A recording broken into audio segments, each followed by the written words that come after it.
Hey guys, so today we are making some rosemary and thyme bread, and I'm doing the 2 4 teaspoons of yeast that I get from Azure, and then I'm going to add a cup of room temperature water. Don't forget that your water needs to be room temperature or your yeast won't be active, and if it's too cold it just won't activate.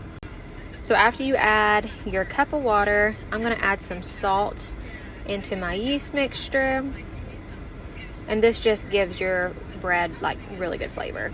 And then you want to stir it up, and you're going to let it sit for just a little bit till you start seeing it bubble. When it has the bubbles, then you know the yeast is activated and is ready for your flour. So I always add flour a cup at a time. Depending on the weather that day will depend on how much flour you need. Typically with this recipe I do about 2 cups of flour, but like I said, do it 1 cup at a time so that way you know that you're not adding too much flour.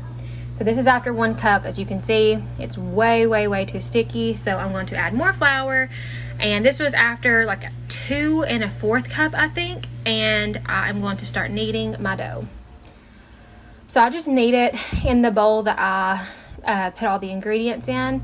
This is just the way I do it. Some people put it on a cookie sheet or just on their counter. This is just the way I do it. I do things as simple as I can and as quickly as I can, because who has time to do a whole lot more, right? So at least I'm making the bread and it's always yummy, and like you don't have to make things complicated. So just use 1 bowl if you want to. And so I'm going to add my fresh rosemary and thyme, and I'm going to just kind of knead that into the dough. And I'm telling you, if you've never made homemade bread, you have to give it a try. It is just so therapeutic, and it's kind of the same thing as gardening. When you get your hands in the dirt, there's just something so nice about that. Well, this is the same thing with making homemade bread, and at this point it smells so good. Like the yeast is activated and the dough is starting to get warm, and you can just tell it's going to turn out to be a good dough. So you just kind of round it off and put just a damp cloth on top of it. And then I'm placing this one in my oven, and I left it for like an hour. And this is what it looks like after I pulled it out of my oven, and it is ready to turn into rolls. I've been doing rolls here lately because my kids like to just grab the bread for themselves. So I'm just kind of doing a little bit of oil, and then this angle is horrible, you guys, but I was tired, and I'm also 8 months pregnant, so I guess there's not a good angle at this point. And you just kind of flatten them out a little bit and then roll them back into a ball, and then I always tuck the sides underneath so that way they are just like small dinner rolls. And this thyme and rosemary, oh, it smells so good.